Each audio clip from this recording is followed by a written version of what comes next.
Hello student, a very warm welcome to BEHS Sumati Academy. This is your science teacher. So again we have our science period through the video. So we will continue our chapter 5, that is separation of substances. Okay. So we will today also we will continue the methods for separation, as we have learned hand picking method, we have learned threshing, and we have learned the winnowing method. Now today we will learn a new method of separation, that is sieving. So in our daily life in the kitchen, we daily see that whenever our mother start cooking or she has to make the chapatis, first she sieve the wheat flour, so there will be no unwanted particles like husk or stone in our chapatis. So we will get a very smooth and pure chapatis for eating.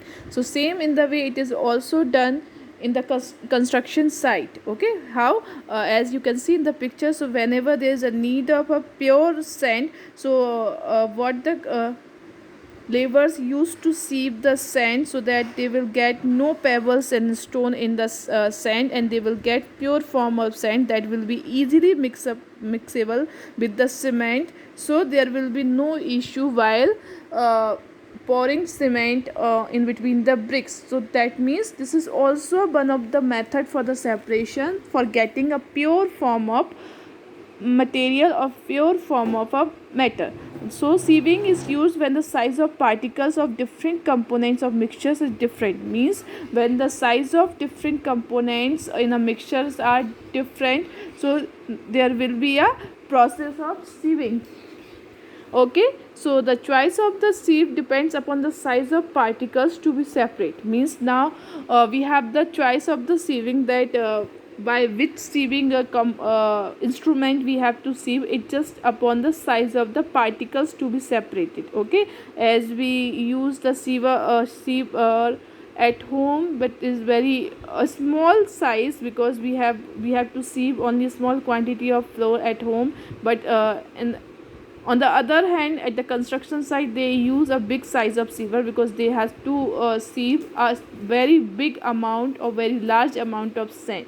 Okay, so this is the sieving process. So what is the sieving process? I have already told you, to get out the pure component from the mixture of the from the any mixtures, like we sieve the wheat flour and laborers sieve the sand, so that there will be no stone and pebbles, for getting a pure form of sand. So this is called as a sieving process. Okay, or sieving process is used when the size of particles of different component of a mixture is different. Means in a mixture, if there is a different kind of components and they have the different kind of size, so in that case sieving process is done. This is called as a sieving process. Okay, so next type of separation methods we have, that is magnetic separation. Means in this type of separation, basically this method is used to separate magnetic component of any mixtures. Means if there is a mixture which contains both magnetic component as well as